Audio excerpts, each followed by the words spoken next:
तो hello guys, आपका मधुर Gupta channel पे एक बार फिर से स्वागत है। तो आज जेईई एडवांस 2021 पे हम पहुंच चुके हैं 2025 से करते करते। और कोऑर्डिनेशन कंपाउंड का ये क्वेश्चन है और बहुत ही प्यारा सा, बहुत ही, मैं ऐसे नहीं बोलूंगा बहुत हार्ड क्वेश्चन है, बहुत मतलब बेसिक नॉलेज पे क्वेश्चन है। आइए देख लेते हैं इस क्वेश्चन को।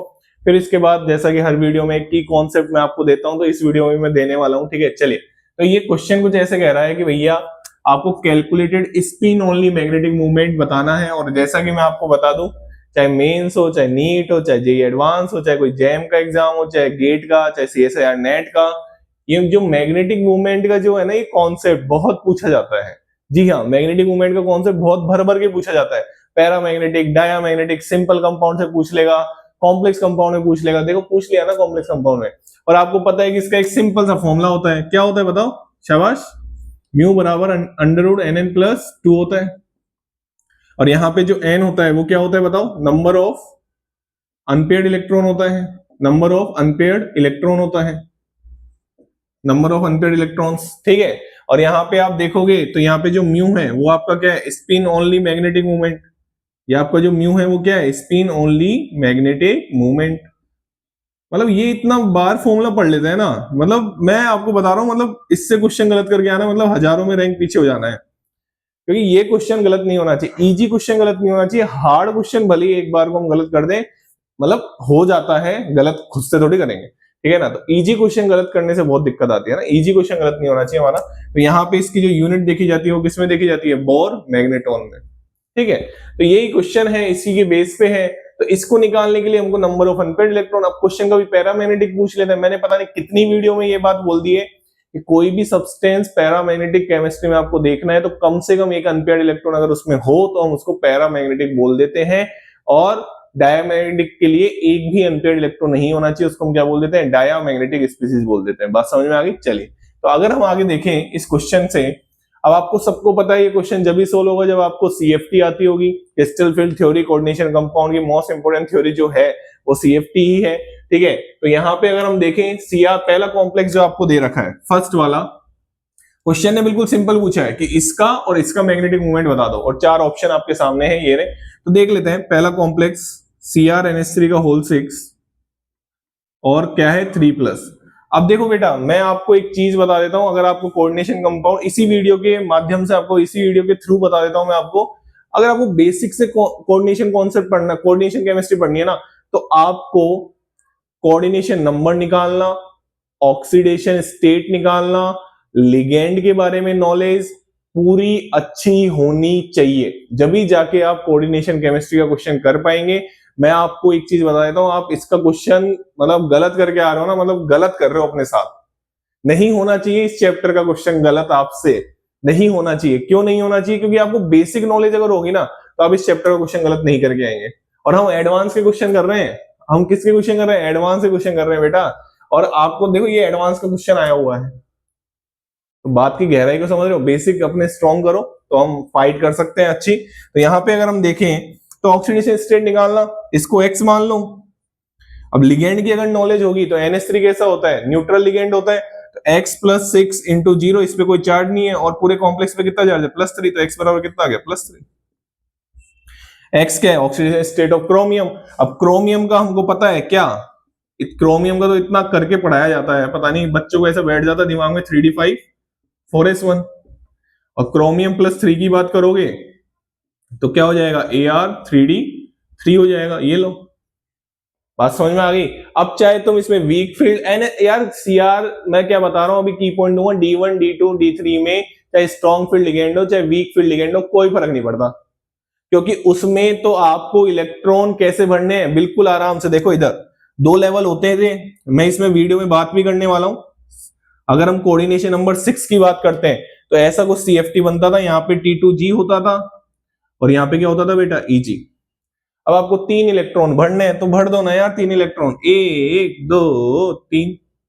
मतलब क्या कॉन्फ़िगरेशन आई इस कॉम्प्लेक्स की? इस कॉम्प्लेक्स की कॉन्फ़िगरेशन आई सर T2G3, T2G3। आराम आराम से देखो ना। अब इसमें कोई फर्क ही नहीं पड़ रहा, चाहे स्ट्रॉन्ग फील्ड लिगेंड हो चाहे वीक फील्ड लिगेंड हो, तुमको ऐसे ही भरना है। फर्क कहां से पड़ता है? चौथे इलेक्ट्रॉन से फर्क पड़ता है। 1 2 3 पे कोई फर्क नहीं पड़ता। बात समझ में आ गई? चल, तो 3 अनपेयर्ड इलेक्ट्रॉन दिख रहे हैं, तो रख दो फॉर्मूले में, तो म्यू बराबर इसका आ जाएगा, म्यू बराबर इसका आ जाएगा √3 इंटू 3 प्लस 2। तो ये आ गया कितना, 5 इंटू √15 आ गया। और आपको मतलब बिल्कुल भी नहीं सोचना था, √16 की वैल्यू 4 जानते तो इसके आसपास होगी, तो इसकी 3.87 होगा, मतलब हमारे पास दो ऑप्शन आ गए, मतलब ये दो ऑप्शन कट हो गए। बात समझ में आ रही है? तो ये कितना आसान सा था।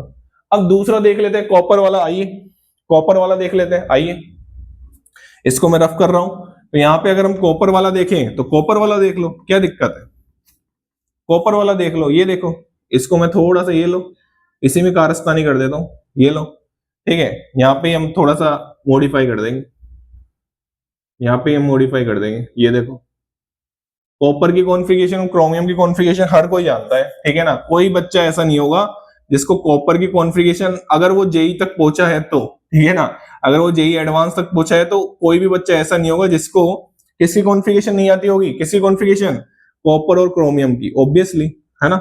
चलिए, तो यहाँ पे अगर आप कॉपर की ऑक्सीडेशन स्टेट निकालें, तो कॉपर की ऑक्सीडेशन स्टेट आएगी X+6। जितने भी हैलाइड आयंस होते हैं -1 में रहते हैं, पता है ना आप सभी को, हाँ सीखते रहना धीरे धीरे। -3, तो x बराबर कितना आ गया, +3। तो कॉपर +3 में आ गया। यहाँ पे मैं कॉपर लिख दूं, कॉपर की होती है 3d10 4s1, 3d10 है ना, 3d10 है। इसको मैं थोड़ा और अच्छे से लिख दूं, ये क्या है, 3d10 है, ठीक है। चलिए, कॉपर +3 की अगर हम बात करें तो इसमें कितने हो जाएंगे, बोलो यार। सबसे पहले S में से इलेक्ट्रॉन निकलता है। इतनी बार मैं कोऑर्डिनेशन कंपाउंड की ही इसमें सीरीज में बोल चुका हूं कि सबसे पहले डी ब्लॉक में आप कैटायन जब बनाते हैं तो कहां से इलेक्ट्रॉन निकालें, S में से। चलिए, तो यहां पे अगर हम भरें तो 1 2 3 4 5, और मैं आपको बता दूं ये जो F- आपको दिख रहा है वो कैसा लिगेंड है, वीक फील्ड लिगेंड। अब चाहे वीक फील्ड लिगेंड हो चाहे स्ट्रॉन्ग फील्ड लिगेंड हो, फर्क ही नहीं पड़ता इसको। हाँ, ये दो कॉम्प्लेक्स आपको ऐसे दिए गए हैं जिसमें वीक फील्ड लिगेंड हो चाहे स्ट्रॉन्ग फील्ड लिगेंड हो, फर्क ही नहीं पड़ रहा, नहीं पड़ेगा। देखो मैं गिन के बता देता हूं। अगर आप स्ट्रॉन्ग, मैं आपको बताऊंगा इसी वीडियो में, आप इसको ऐसे भरेंगे 4 5 6 7 8, ऐसे भरेंगे आप। इस कॉम्प्लेक्स के लिए ऐसे भरेंगे। जब वीक फील्ड लिगेंड होता है तो मैं आपको बता दूंगा इसी वीडियो में। तो यहां पे कितना हो जाएगा, T2G6 और Eg2, ये कॉन्फ़िगरेशन हो गया। बताओ कितने अनपेयर्ड इलेक्ट्रॉन है, अनपेयर्ड इलेक्ट्रॉन मतलब सिंगल इलेक्ट्रॉन, कितने अनपेयर्ड इलेक्ट्रॉन है, 2 अनपेयर्ड इलेक्ट्रॉन है। तो फॉर्मूला लगाओ, फॉर्मूला लगाओ, आंसर लाओ, √2 इंटू 2 + 2 कितना हो गया, ये √8 हो गया, और √8 2.83 समथिंग होती है, ऑप्शन में 2.84 है, तो हमारा आंसर क्या हो गया, ए। आ गया आंसर। बहुत ही प्यारा क्वेश्चन था। इस क्वेश्चन का आंसर आएगा क्या, ए। बात समझ में आ गई? अब दे दूं की पॉइंट, दे दूं, चलो आओ की पॉइंट देता हूं। ये क्वेश्चन था आपका। अब मैं इस क्वेश्चन को रफ कर रहा हूं और आप ही के सामने इसी वीडियो में आपको कोऑर्डिनेशन नंबर 6 का कोई भी कॉम्प्लेक्स आता है वो आपसे इसी वीडियो को अगर आपने देख लिया तो सही हो जाएगा। चलिए, चाहे वो आपसे मैग्नेटिक मूवमेंट पूछ रहा हो, चाहे वो आपसे क्या पूछ रहा हो, चाहे वो आपसे पूछ रहा हो उसका हाइब्रिडाइजेशन, चाहे वो आपसे पूछ रहा हो इनर ऑर्बिटल कॉम्प्लेक्स, चाहे वो आपसे पूछ रहा हो आउटर ऑर्बिटल कॉम्प्लेक्स, चाहे वो आपसे पूछ रहा हो लो स्पिन, चाहे वो आपसे पूछ रहा हो हाई स्पिन। अरे सर, इतनी सारी चीजें बता दोगे क्या इसी वीडियो में? जी हाँ, इसी वीडियो में मैं इतनी सारी चीजें आपको बताने वाला हूं। अब मैं CFT डायरेक्ट बताऊंगा आपको, ठीक है, कि वीक फील्ड लिगेंड में कैसे काम करती है। मैंने एक वीडियो में पूरी कॉन्फ़िगरेशन लिख के बताई है कि CFT के अकॉर्डिंग जब वीक फील्ड लिगेंड आता है और स्ट्रॉन्ग फील्ड लिगेंड आता है तो कैसे उसकी इलेक्ट्रॉनिक कॉन्फ़िगरेशन वेरी करती है, पूरा बताया मैंने एक वीडियो में। हाँ, यही ऐसे ही क्वेश्चन सोल्व करते करते मैं आपको सारे कोऑर्डिनेशन कंपाउंड के कॉन्सेप्ट वीडियोस में ही पढ़ा दूंगा, ठीक है ना, क्वेश्चन के थ्रू। चलिए, तो अगर हम बात करते हैं, ध्यान से सुनना बिल्कुल आराम से, कि यहां पे 5d ऑर्बिटल होते थे। अगर हम बात करें आराम आराम से, 5d ऑर्बिटल होते थे और ऐसे Eg के 2 और T2G के 3 ऐसे होते थे। और इसको मैं थोड़ा ऐसे बना देता हूं, Eg के ऐसे और T2G के ऐसे। ये जो स्प्लिटिंग हुई ना, इसको ये डेल्टा नोट से बताते हैं, और यहाँ पे delta naught greater than pairing energy है, ठीक है, और यहाँ पे जो डेल्टा नोट है वो लेस देन पेयरिंग एनर्जी। अब सर पेयरिंग एनर्जी क्या होती है? भैया, आप जब उस इलेक्ट्रॉन को पेयर करवा रहे हो ना, उसके लिए जो एनर्जी रिक्वायर्ड होती है उसी को पेयरिंग एनर्जी बोलते हैं। जी हाँ, अगर ये गैप, ये जो केस होता है ना, वो स्ट्रॉन्ग फील्ड लिगेंड के लिए है, स्ट्रॉन्ग फील्ड लिगेंड को ही ऐसे क्लासिफाई किया था यार कि स्प्लिटिंग ज्यादा करते हैं, और यहां पे क्या है, वीक फील्ड लिगेंड का केस है। बात समझ में आ गई। अगर गैप ज्यादा होगा तो इलेक्ट्रॉन पहले ही पेयर हो जाएगा, अगर गैप कम हुआ तो इलेक्ट्रॉन ऊपर भाग जाएगा। अब मैं आपको एक की पॉइंट देने वाला हूं, बिल्कुल आराम से शांति से सुनना। देखो, अगर मान लो D1 इलेक्ट्रॉन होता तो दोनों ही, ये अलग ऐसे ऐसे बनाना, ये अलग केस, ये अलग केस, राइट। चलिए, अगर D1 में स्ट्रॉन्ग फील्ड लिगेंड के केस में बढ़ता तो ऐसे बढ़ता, ठीक है। वीक फील्ड लिगेंड के केस में बढ़ता तो भी ऐसे बढ़ता, कोई दिक्कत वाली बात नहीं है। तो क्या कोई चेंज आया क्या? स्ट्रॉन्ग फील्ड लिगेंड और वीक फील्ड लिगेंड में कोई चेंज नहीं आया। चलिए, D2 भी कोई दिक्कत, चेंज नहीं आया। D3 में भी कोई चेंज नहीं आया। तो मैं क्या एक की पॉइंट ये बना सकता हूं क्या? अच्छा, हाई स्पिन लो स्पिन तो बता दो सर। देखो बेटा, हाई स्पिन मतलब number of unpaired electron increase, number of unpaired electron increase, ज्यादा हो जहां पे। लो spin, number of unpaired electron decrease, जहां पे कम ज्यादा हो उसको हाई स्पिन, जहां पे कम हो लो स्पिन। रिलेटिव टर्म्स है, क्या है, रिलेटिव टर्म्स है। अब मेरे को एक चीज बताओ, स्ट्रॉन्ग फील्ड लिगेंड और वीक फील्ड लिगेंड में कोई हाई स्पिन लो स्पिन किसी की बात ही नहीं करते। क्या बात कर रहे हो सर? अरे आप खुद देखो ना यार, चाहे वीक फील्ड लिगेंड हो तो अनपेयर्ड इलेक्ट्रॉन सेम है, चाहे स्ट्रॉन्ग फील्ड लिगेंड हो तो अनपेयर्ड इलेक्ट्रॉन सेम है। तो D1 to D3, ध्यान से सुन लेना अब दोनों कान खोल के। D1 to D3 आपका हाई स्पिन लो स्पिन कोई डिफाइन नहीं है। बात समझ में आ गई? D1 to D3 high spin low spin कोई भी डिफाइन नहीं है, ठीक है ना? ये बात समझ में आ गई। चलिए, इसके बाद में अगर आपको बताऊं D1 to D3 आपका हमेशा हाइब्रिडेशन आएगा D2sp3, irrespective of ligand, irrespective of ligand. आराम से समझो, बहुत प्यारी चीज सिखा रहा हूं, बहुत आराम से। इररेस्पेक्टिव ऑफ लिगेंड, चाहे स्ट्रॉन्ग फील्ड लिगेंड हो चाहे वीक फील्ड लिगेंड हो, हमेशा हाइब्रिडेशन। अरे यार, D2sp3 कोऑर्डिनेशन बॉन्ड अगर बनता है ना तो डिब्बा पूरा खाली चाहिए, और पूरा खाली देखो यही मिलेगा। ये आपका T2G होता है, ये आपका EG होता है, ये आपका T2G होता है, ये आपका EG होता है। तो यहां पे अगर आप देखो तो दोनों ही जगह ऐसे डिब्बे खाली मिलेंगे आपको, एक S और 3 PK। ऐसे ही बना रहा हूं मैं समझने के लिए। तो हाइब्रिडेशन क्या हो जाएगा जब कोऑर्डिनेशन नंबर 6 होगा? जब कोऑर्डिनेशन नंबर 6 की बात कर रहे हैं हम, कोऑर्डिनेशन नंबर किसकी बात कर रहे हैं? 6 की। कोऑर्डिनेशन नंबर 6 की बात करें तो हाइब्रिडेशन D2sp3 हो जाएगा। हाँ, मैं यही समझाना चाह रहा हूं।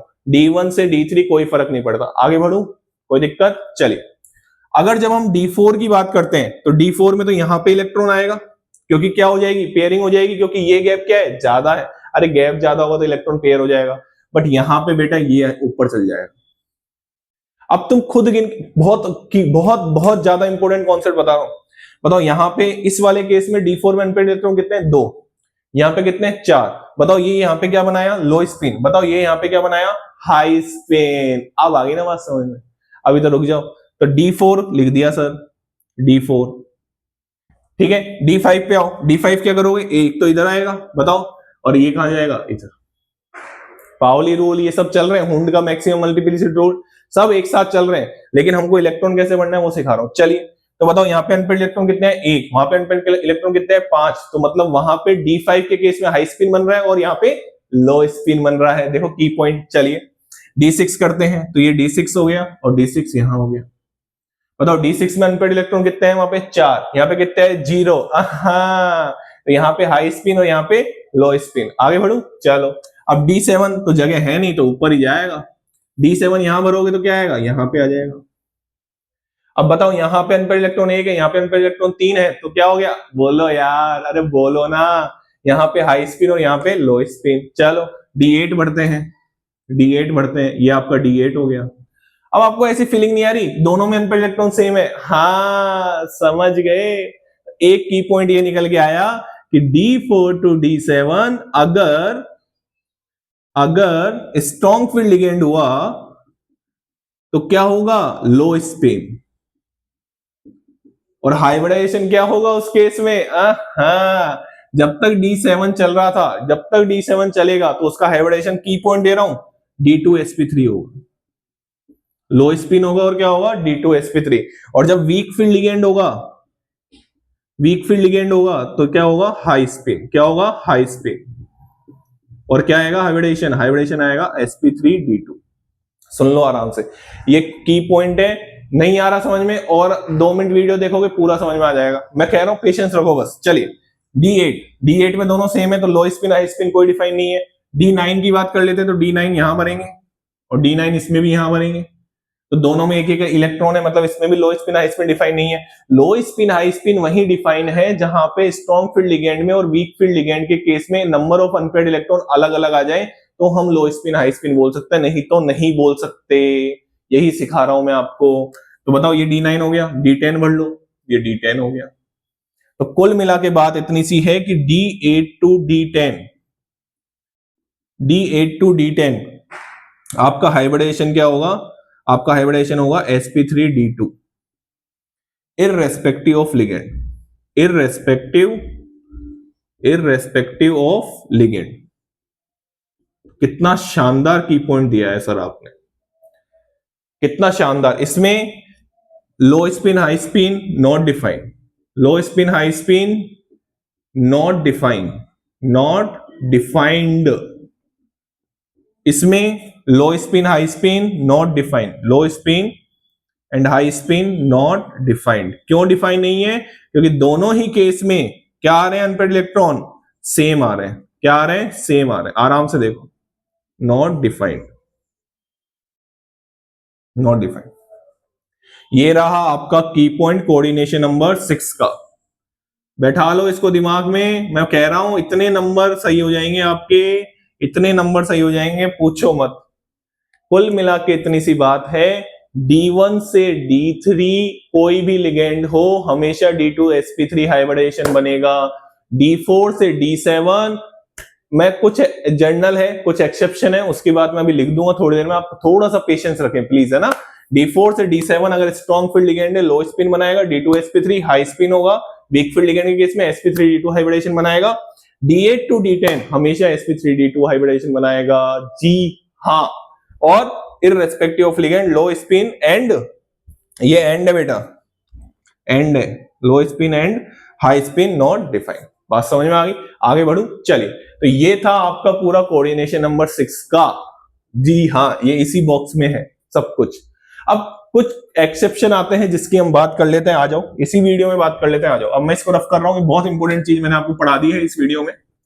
चलिए, अब अगर मैं इसको रफ करके एक चीज बताऊं आपको, एक केस आता है कोबाल्ट का कि सर आप D7 में है ना बच के निकल गए, और हम आपको बच के निकलने देंगे नहीं। जी हाँ, ठीक है ना, मत निकलने दो बेटा मेरे को बच के, है ना, मत निकलने दो, ठीक है। D7 का सर आप एक बार केस पढ़ा दो हमको, है ना, D7 का आप एक बार हमको केस पढ़ा दो। आपने कैसे बोल दिया कि स्ट्रॉन्ग फील्ड लिगेंड के केस में D2sp3 हाइब्रिडेशन होगा, हमारा तो आ ही नहीं रहा। तो कैसे नहीं आ रहा, आ जाओ, आ जाओ, इधर आओ, देखो ये लिया मैंने एग्जांपल CONO2 का होल 6 और 2 माइनस से काम चल जाएगा क्या, CO+2 में लेके आना है, हाँ 4 माइनस करना पड़ेगा, क्योंकि NO2 पे एक माइनस का चार्ज होता है ना, इसलिए। चलिए, तो इसके ऑक्सीडेशन स्टेट जब हम निकालेंगे तो x + 6 -1 इक्वल्स टू -4, तो x बराबर कितना जाएगा, +2, तो +2 आ गया। तो कोबाल्ट की बात करेंगे तो कोबाल्ट का कॉन्फ़िगरेशन होता है AR, और ये कितना हो जाएगा 3D7 4s2, और अगर CO+2 की बात करेंगे तो CO+2 हो जाएगा AR 3D7। ठीक, अगर आप जब इसको भरेंगे, और ये स्ट्रॉन्ग फील्ड लिगेंड है NO2-, कैसा है स्ट्रॉन्ग फील्ड लिगेंड, तो स्ट्रॉन्ग फील्ड लिगेंड है, तो देखो इसको कैसे भरोगे, अभी सिखाया था, Eg और T2G। तो देखो इधर 1 2 3 पहले पेयरिंग हो जाएगी ना बेटा, हाँ अब तो सीख गए होंगे यार, अब तो सीख गए होंगे, अब तो मेरे बच्चे होशियार हो गए, है ना। चलिए, तो D7 हो गया, ये D7 हो गया। अब सर आप मेरे को एक चीज बताओ, आपने अभी थोड़ी देर पहले जब आप वीडियो थोड़ा पीछे करके देखोगे ना, सर आपने लिखा था D4 to D7 जब क्या स्ट्रॉन्ग फील्ड लिगेंड हो सारे, तो D2sp3 हाइब्रिडेशन बनता है। सर इसमें आप एक चीज बताओ, चलो ये D के इलेक्ट्रॉन हो गया आपकी, ये T2G हो गया, ये Eg हो गया, और ये आपके S वाले हो गए, ये S और ये 3P। अब आप मुझे एक चीज बताओ, आपको कौन से एंगल से D2sp3 लग रहा है।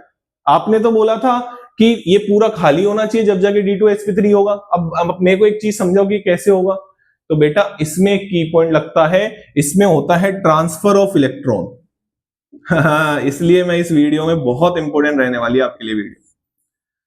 ट्रांसफर ऑफ इलेक्ट्रॉन होता है, कहां जाता है इलेक्ट्रॉन कूद के, जैसे कॉपर में जाता था ना, लास्ट वीडियो में बताया था मैंने, कॉपर में जाता था ना, तो ये इलेक्ट्रॉन कूद के यहां से भी आगे भेज दो इसको, क्योंकि हमको चाहिए होगा D2sp3। हाँ ठीक, यहां भेज दो, सही सही।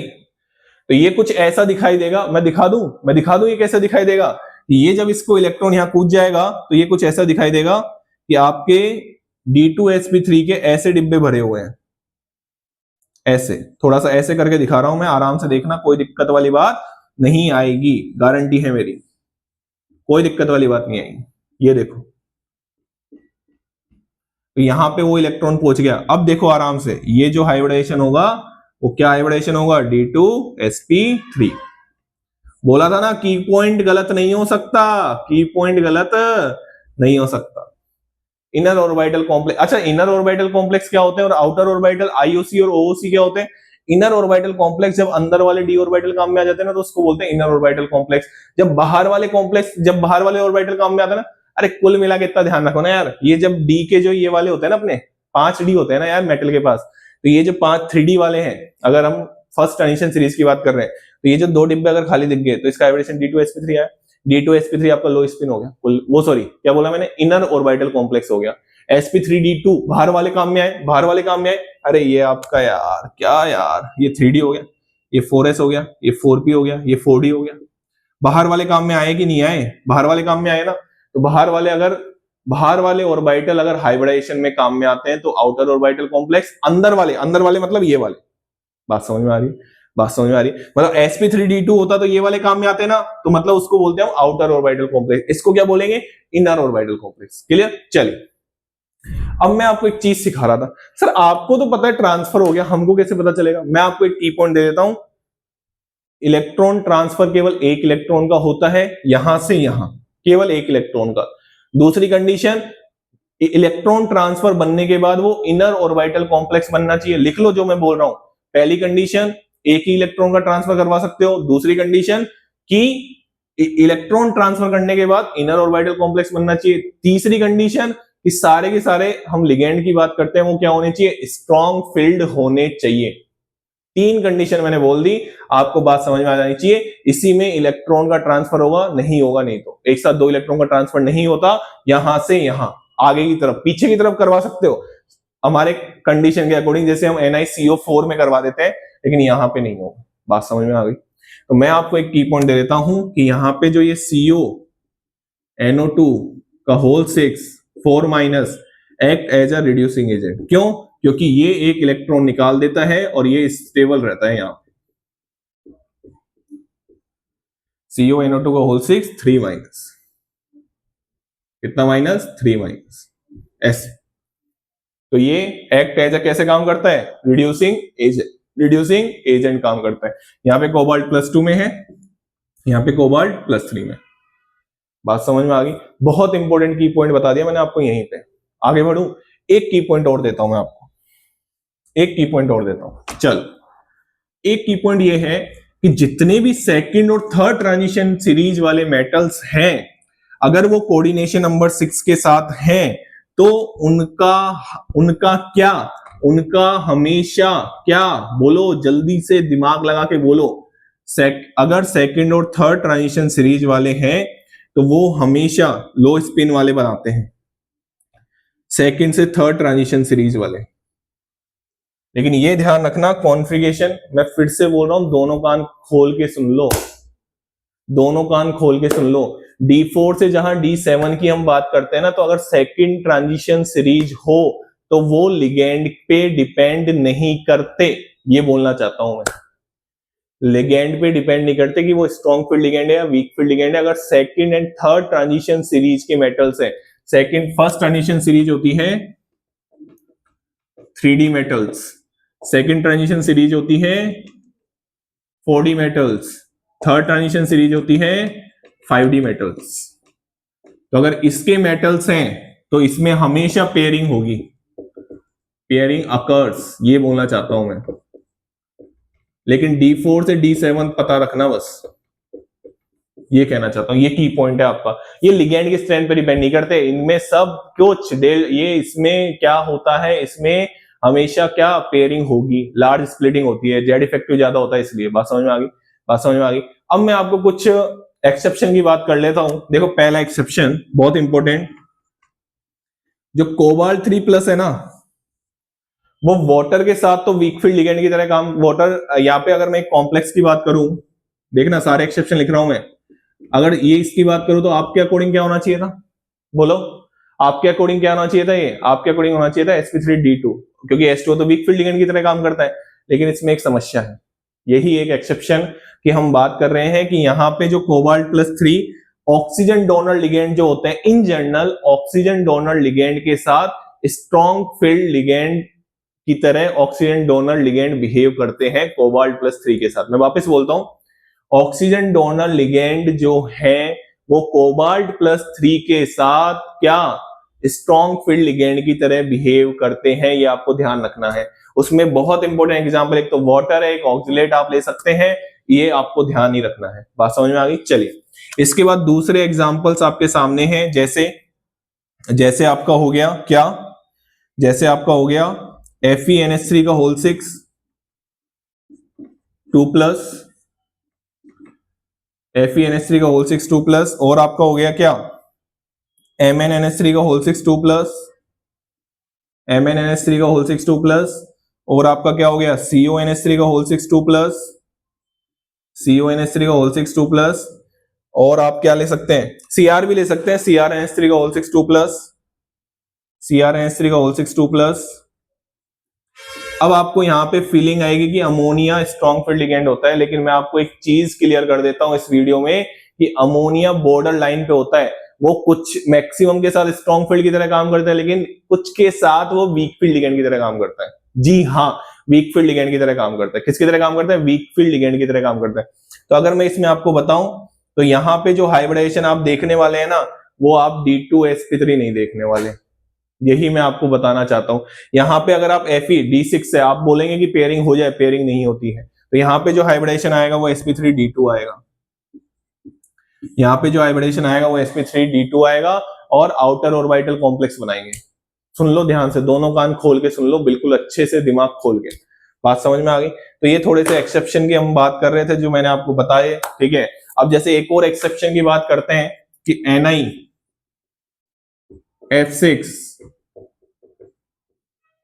NiF6 कितना 4-, तो यहाँ नहीं NiF6 2-, तो यहाँ पे Ni कितने पे आ जाएगा +4 में। तो आप क्या करेंगे, इसमें पेयरिंग नहीं करवाएंगे, लेकिन यहाँ पे पेयरिंग होगी, यहाँ पे पेयरिंग होगी। अगर आप Ni+4 का कॉन्फ़िगरेशन लिखें तो आप लिखेंगे 3d8 4s2 होता है, तो इसका आएगा 3d6, 4 इलेक्ट्रॉन निकाल दिए ना। तो यहाँ पे पेयरिंग होगी, पेयरिंग करवानी पड़ेगी आपको, और पेयरिंग करवाओगे तो इसका हाइब्रिडेशन आएगा D2sp3, D2sp3। अच्छे से दोनों कान खोल के सुन लो, D2sp3 लो स्पिन कॉम्प्लेक्स बनेगा। यहाँ पे आपको लगेगा कि F- वीक फील्ड लिगेंड की तरह काम करता है, बट Ni किस में आ गया, यहाँ पे +4 में आ गया। किस में आ गया? Ni +4 में। तो ये कुछ एक्सेप्शन है जो आपको एज इट इज ध्यान ही रखने पड़ेंगे, कोई रास्ता नहीं है इनका। बात समझ में आ गई?